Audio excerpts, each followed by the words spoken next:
The next presenter is David Holdcroft. David is the president of the Heatrow Industry Group in the UK. His discussion this afternoon is going to be on an update of the latest and the one that has the most notoriety these days, the Ultra PRT system at Heathrow Airport. David? Thank you very much. Right, David Holdcroft. I need to give this some context in that whilst it's an update about Ultra, suppliers of the PRT system at Heathrow, I'm not part of Ultra. It's just that I have worked with them in the past and I know them, and I understood there to be some appetite today to know how the system and the company is going. So I approached Ultra and asked them if they would give me a little bit of an update, and this is what I have for you. So I don't have any more, though, so if there are any questions, I may not be able to answer them. So but I'd get that in first. I'll try to answer them, but who knows. Right, which button? That one. So just so everybody's aware of what the system is at Heathrow, it was opened in 2011. It connects Terminal 5, which is there, to a business car park over the other side of the runway. There are 3 stations in total, 2 in the car park, 1 at Terminal 5, and 21 vehicles with a couple of spares, almost 4 kilometres of guideway. There's 2 recovery vehicles in case there's a breakdown, which there hardly ever is, but if that should happen, then there are vehicles to recover the broken down vehicles. There's a de-icing vehicle in the unlikely event of any snow. It doesn't happen that often there. Plus a sort of maintenance control base. Most of the track is elevated as well, which I should point out. And the track runs like that between the 2. So the company themselves were for a long time wholly owned. They were an independent company. Heathrow had a stake in the company, a commercial stake, but what's recently happened is that Ultra has now been absorbed into Heathrow, so it is part of Heathrow Airport. It's not a separate company anymore. It's a separate department within Heathrow, but it's not a separate company. So I think that's probably the key point. Just a little bit of background on the current progress of the system itself. As I said, it opened in 2011. To date, now has carried over 1.6 million passengers and covered over 2.1 million miles, which I think is probably more than Google Cars, for instance. So there's some considerable distance and some considerable operating experience now, and is achieving high availabilities.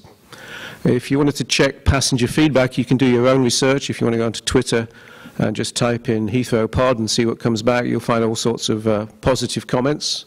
I think I've only ever seen 1 negative comment, and I think that's because the guy missed his flight, not because of the system. He's just in a bad mood.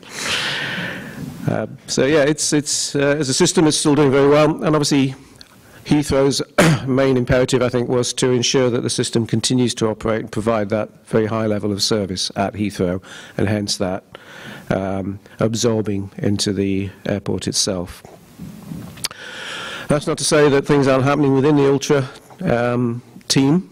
So there's ongoing software development to improve the reliability and reducing the wait times, which aren't bad anyway, but to just make sure the vehicles are a little more responsive. The vehicles currently run on lead-acid batteries, which works fine, but they are now running vehicles with lithium-ion batteries as well, and exploring that transfer to that technology. And they're also improving the sensors. Obviously, the system's been open until 2011, so there are better and newer sensors which are being installed. So as I mentioned, the staff have now transferred in terms of their operating their contracts to the Heathrow business. It comes under the responsibility of the Heathrow Rail Engineering team, which has all sorts of different functions, including a track transit, rather like one that you saw a minute ago, and also the Heathrow Express and the Crossrail, which is a system that goes across London. They have interfaces with all that, so a lot more in-depth resources available to them. But the team is primarily focused on the maintenance and delivering the operation for Heathrow itself. Not totally inward-looking. I think there's been a period whilst they've been adapting to that new situation. But being part of Heathrow does open up opportunities, really, in terms of their financial stability, which is very difficult for small companies. They are now part of a very big company indeed, so they can take a much broader and longer view of their strategy. That also gives them different approaches to investment, as they can access finance in very different ways, being part of such a big organisation. And also they have the resource of staff maintenance, staff development and governance in place too. They are working on some projects overseas and in the UK, which is overseas for you, but not for me. And they do have the ability to support other projects around the world, although they would be selective in choosing those. And at the bottom of that, it's missing, there is a contact number. So if anybody wants to make contact with the Heathrow team to discuss a potential project, then just ask me and I'll give you the contact details. And really that's a very quick just overview of what's been happening to Ultra and the Heathrow system over the last 6 months to a year. Thank you.